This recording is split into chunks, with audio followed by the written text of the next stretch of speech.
آج یہ ساری چیزیں ہمارے پاس موجود ہیں، ہمیں ان کی قدر اور ان پر جو اللہ کا شکر ادا کرنا چاہیے وہ ہم نہیں کرتے۔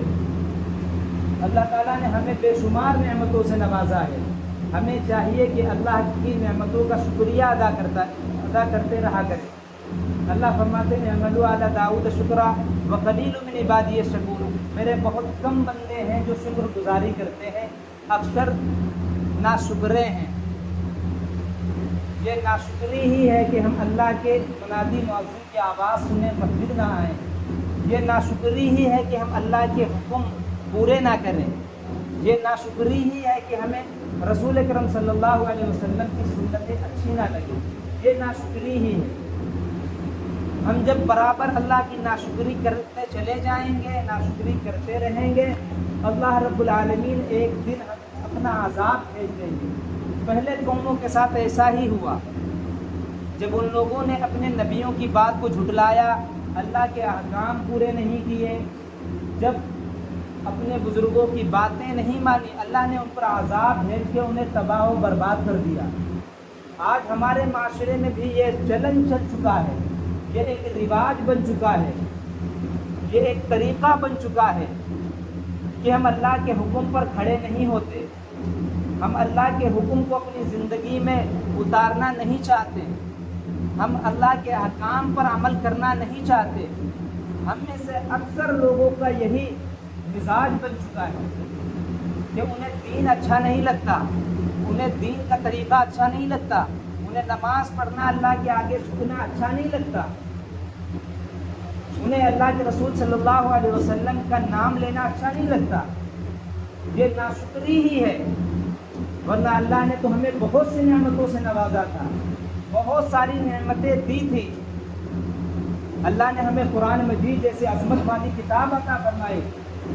آج پوری دنیا کے اندر اتنی قومیں موجود ہیں، اتنے دھرم اور مذاہب کے ماننے والے لوگ موجود ہیں، کسی کے پاس آسمانی کوئی کتاب نہیں، کسی کے پاس جینے کا سلیقہ موجود نہیں، کسی کے پاس کوئی کتاب ایسی موجود ہی نہیں جس کے اندر رد و بدل نہ کیا گیا ہو۔ ہمیں اللہ نے قرآن عطا فرمایا تھا، جس کے بارے میں فرمایا تھا اِنَّا نَحْنُ نَزَّلْنَا الذِّكْرَ وَإِنَّا لَهُ لَحَافِظُونَ، کہ ہم نے قرآن پاک کو نازل کیا، ہم ہی اس کی حفاظت کریں گے۔ جیسا رسول اکرم صلی اللہ علیہ وسلم پر قرآن نازل ہوا تھا، آج ویسا ہی ہمارے پاس موجود ہے۔ قرآن پاک کے کچھ حقوق ہیں جو ہر مسلمان کے لیے پورا کرنا ضروری ہے، لازم ہے، وہ چاہے عالم ہو، جاہل ہو، پڑھا لکھا ہو یا غیر پڑھا لکھا ہو۔ قرآن کے کچھ حقوق ہیں، ہمیں معلوم ہے، ہم میں سے اکثر لوگوں کو نہیں معلوم کہ قرآن پاک کے کتنے حقوق ہیں۔ قرآن پاک صرف مولویوں کے لیے نہیں ہے، قرآن پاک صرف عالموں کے لیے نہیں ہے، قرآن پاک صرف مفتی صاحب کے لیے نہیں ہے، امام صاحب کے لیے نہیں ہے، بلکہ ہدی للناس، یہ لوگوں کے لیے ہے، پوری انسانیت کے لیے۔ قرآن پاک کے 6 حقوق علماء نے بیان کیے ہیں قرآن اور حدیث کی روشنی میں، ہمیں معلوم ہونا چاہیے وہ حقوق کیا ہیں۔ جب ہمیں معلوم ہوں گے تب ہم اس پر عمل کریں گے، جب ہمیں معلوم نہیں ہوں گے تب اس پر ہم عمل کہاں کر سکتے ہیں۔ آگے قرآن پاک کے علماء نے 6 حقوق بیان فرمائے ہیں۔ سب سے پہلا قرآن پاک کا حق یہ ہے کہ اسے اللہ کی کتاب مانا جائے۔ اللہ فرماتے ہیں قرآن کریم کے اندر ذالک الکتاب لا ریب فیہ، یہ ایک ایسی کتاب ہے جس میں ذرہ برابر شک نہیں ہے، ہر مسلمان کے لیے ضروری ہے کہ اس پر ایمان لائے، یہ اللہ کی کتاب ہے۔ اور جیسی رسول کریم صلی اللہ علیہ وسلم پر نازل ہوئی تھی ویسے ہی آج بھی موجود ہے۔ سارے مسلمانوں کا یہ عقیدہ ہونا چاہیے کہ قرآن اللہ کی کتاب ہے، ایمان لانا اس پر فرض ہے۔ پہلا حق قرآن پاک کا یہی ہے کہ ہر شخص یہ مانے کہ یہ اللہ کی کتاب ہے۔ دوسرا حق قرآن پاک کا جو علماء نے بیان فرمایا ہے کہ اس کو صحیح سے پڑھنا، اس کو تلفظ کے ساتھ پڑھنا، ورتل القرآن ترتیلا، قرآن پاک کو ترتیل کے ساتھ اچھے انداز میں پڑھو۔ یہ صرف امام صاحب کے لیے نہیں ہے بلکہ سارے لوگوں کے لیے ہے، قرآن کا حق ہے۔ یہ جو 6 حقوق علماء نے قرآن پاک کے بیان فرمائے سب کے لیے ہے. ایک قرآن پاک پر ایمان لانا, دوسرے صحیح سے تلفظ کے ساتھ حروف کی ادائیگی کے ساتھ پڑھنا.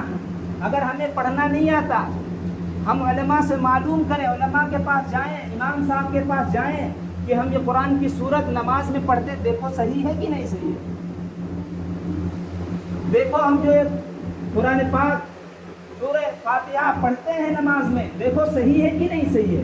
ہماری ذمہ داری ہے کہ قرآن پاک کو صحیح سے تلفظ کے ساتھ پڑھا جائے. ہم میں سے اکثر لوگ 90% لوگوں کا آج قرآن پاک صحیح ہی نہیں ہے. نہ سورہ فاتحہ صحیح ہے, نہ جو قرآن پاک کی جو سورتیں پڑھی جاتی ہیں نماز میں وہ صحیح ہے. جب قرآن پاک صحیح نماز میں نہیں پڑھیں گے تو نماز کہاں سے قبول ہوگی؟ ہمیں غور کرنا چاہیے. اگر ہم قرآن پاک کو الٹا سیدھا پڑھیں گے بجائے ثواب کے گناہ پڑے گا, بجائے اللہ کو راضی کرنے کے اللہ کی ناراضی کی ہمارے مقدر بن جائے گی. اس لیے علماء نے 6 حقوق بیان فرمائے ہیں. ہم میں سے اکثر لوگ کو یہ حقوق نہیں پتہ ہے. جو پہلا حق ہے قرآن پاک کا, اس پر ایمان لانا کہ یہ اللہ کی کتاب ہے جس میں ذرہ برابر شک نہیں ہے, جو ہر مسلمان کے لیے ضروری ہے.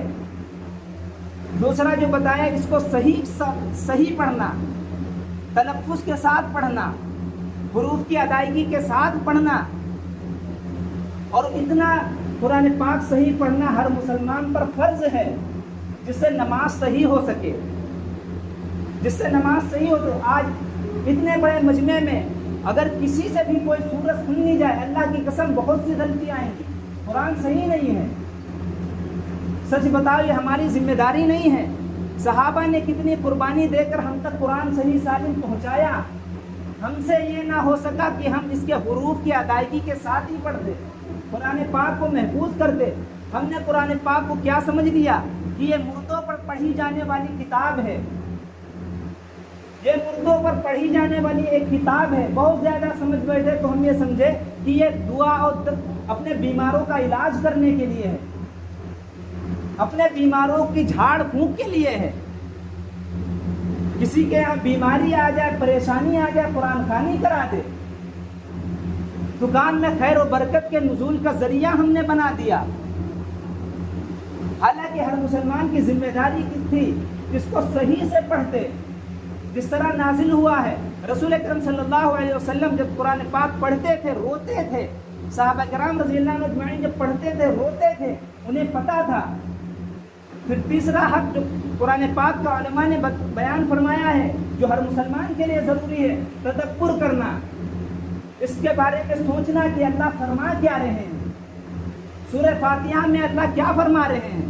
جو ہم نماز میں سورہ فاتحہ پڑھتے ہیں اللہ کہہ کیا رہے ہیں, سورہ بقرہ میں اللہ رب العالمین کہہ کیا رہے ہیں, سورہ نساء میں اللہ رب العالمین فرما کیا رہے ہیں. ہمیں معلوم ہونا چاہیے. ہمارے پاس کوئی میسج آ جاتا ہے, ہم اسے پڑھتے ہیں, دوسروں کو پڑھاتے ہیں, دیکھو لکھا کیا ہے, اس کا مطلب بتا دو ہے کیا. تمہارے پاس اتنی قیمتی کتاب جو دنیا کی کسی قوم کے پاس ایسی کتاب کوئی موجود ہی نہیں ہے. زندگی گزارنے کے لیے کوئی طریقہ, کوئی کتاب موجود ہی نہیں ہے. تمہارے پاس موجود ہے, تم نے اسے دعا اور دم درود کا ایک ذریعہ بنا دیا, اپنی بیٹیوں کے جہیز میں دینے کا ذریعہ بنا دیا. بہت زیادہ سے زیادہ کیا کر بیٹھے, اونچی الماری کے اوپر غلاف میں بند کر کے رکھ دیا. سالوں سال گزر گئے, اٹھا کے نہیں دیکھا کہ مٹی جم گئی, گردہ جم گئی ہے. اس لیے ہم میں سے ہر شخص کو کوشش کرے یہ جو حقوق علماء نے بیان فرمائے ہیں ان حقوق کو جاننے کی کوشش کرے, پھر اس پر عمل کرے.